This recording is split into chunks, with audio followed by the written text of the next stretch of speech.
श्री विश्वकर्मणे नमः। श्री विश्वकर्म स्तुति। विश्वकर्मणे सदैव पूर्णस्त्वमेव भाग्येन लब्धो भवदेव नित्यं महो भाग्यं मम हे पूरणसिन्धु।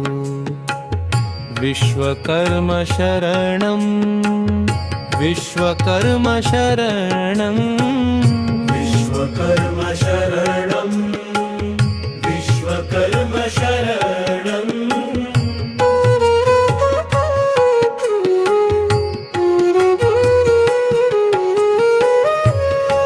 मातृरूपं पितृस्वरूपं बन्धुस्वरूपं आत्मस्वरूपं चैतन्यरूपं पूर्णत्वरूपं विश्वकर्म शरणं विश्वकर्म शरणं।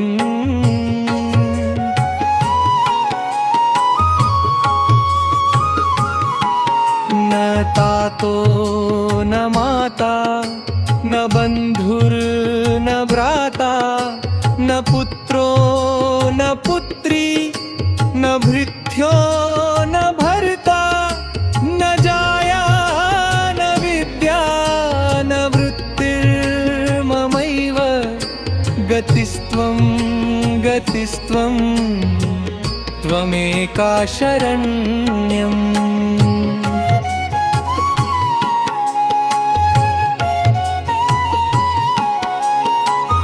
अनाथो दरिद्रो जरारोगयुक्त महाक्षीणदीनः सदा जाड्यवक्त्रः विपत्तौ प्रविष्टः प्रनष्टः सदाहं गतिस्त्वं गतिस्त्वं त्वमेका शरण्यं।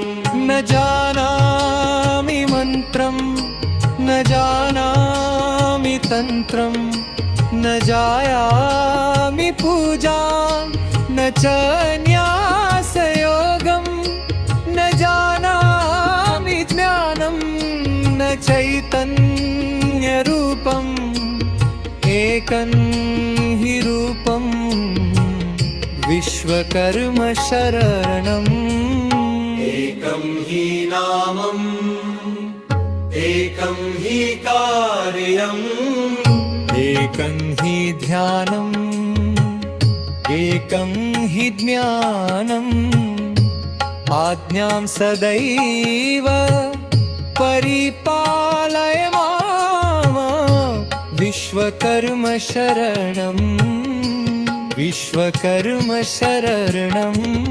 त्वमेव शरण्यं त्वमेव शरण्यं त्वमेव माता च पिता त्वमेव त्वं ज्ञातरूपं मम ज्ञातरूपं मम देहरूपं मम प्राणरूपं पूर्णत्वं देहि मम प्राणनाथ विश्वकर्म शरणं विश्वकर्म शरणं। त्वमेव माता च पिता त्वमेव त्वमेव बन्धुश्च सखा त्वमेव त्वमेव विद्या द्रविणं त्वमेव त्वमेव सर्वं मम देव देव। विश्वकर्म शरणं विश्वकर्म शरणं विश्वकर्म शरणं विश्वकर्म शरणं।